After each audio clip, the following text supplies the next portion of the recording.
BFM Business. Objectif croissance, Vincent Tourelle. La recherche sur l'énergie du futur, celle qui provient du vide quantique. On va tout vous expliquer. Donc, de quoi s'agit-il exactement ? En quoi est-ce une révolution et quelles applications peut-on imaginer ?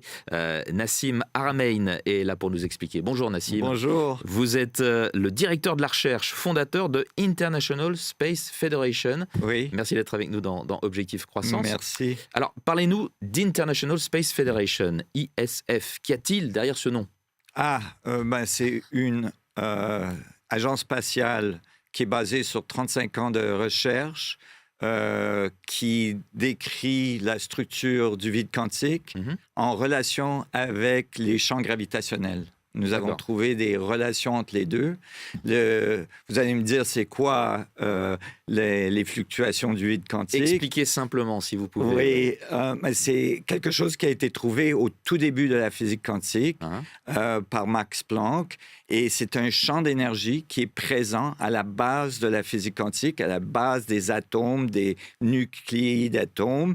Et c'est un champ qui n'est pas très compris et nous avons fait une exploration de cette relation avec les théories d'Einstein.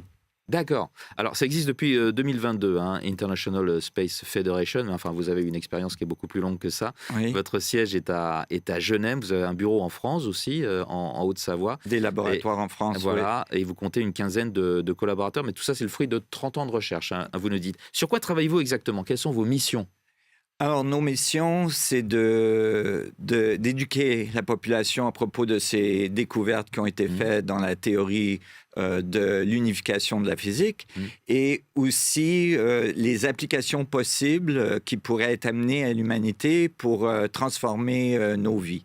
En matière d'énergie, En matière d'énergie, voilà. En matière de propulsion, c'est-à-dire de contrôle de la gravité et de beaucoup d'autres applications qui pourraient avoir un impact fondamental sur notre société. Contrôle de la gravité, c'est pour ça que vous dites que vous êtes une agence spatiale. Enfin, vous ne préparez pas des missions, mais vous travaillez sur ce qui pourrait servir dans le domaine spatial. Ouais. Exactement, pour l'exploration spatiale et pour la capacité d'aller à beaucoup plus grandes distances dans notre système solaire et peut-être au-delà. Ça doit intéresser Elon Musk, ça, lui qui prépare des missions sur Mars. Mais alors, oui. Pour nous, là, sur Terre, quelles applications on peut envisager en termes d'énergie, de nouvelles sources d'énergie ? Ce vide quantique, ces fluctuations du vide quantique, ils sont très, très denses au niveau quantique. Et donc, il y a beaucoup d'énergie à extraire si on arrive à l'extraire.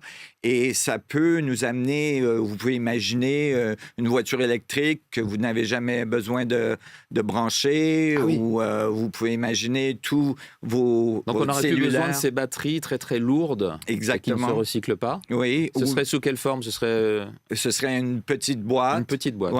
Avec des pièces à l'intérieur qui sont des bobines électromagnétiques qui interagissent avec le vide quantique. Et ça, vous maîtrisez la recherche autour de ce type d'énergie. Oui. Et ça pourrait arriver quand ? Ça pourrait arriver dans les 5 années qui suivent et complètement révolutionner l'industrie de l'énergie et éventuellement l'industrie de la propulsion de nos véhicules. Comment est-ce que vous financez vos recherches ? On va terminer là-dessus. On finance nos recherches. En ce moment, on a un outil financier qu'on appelle un bon perpétuel que les gens peuvent acheter et ça leur donne une opportunité. Une obligation, quoi. De participer dans les bénéfices de la compagnie, de l'entreprise. Et aussi, nous faisons des tours, vous savez, des conférences et on a un système d'éducation que les gens peuvent prendre. Très bien. Et ça s'appelle donc International Space Federation. Merci beaucoup Nassim Haramein d'avoir été avec nous, directeur de la recherche, fondateur de International Space Federation. Au revoir. Merci. Objectif croissance sur BFM Business.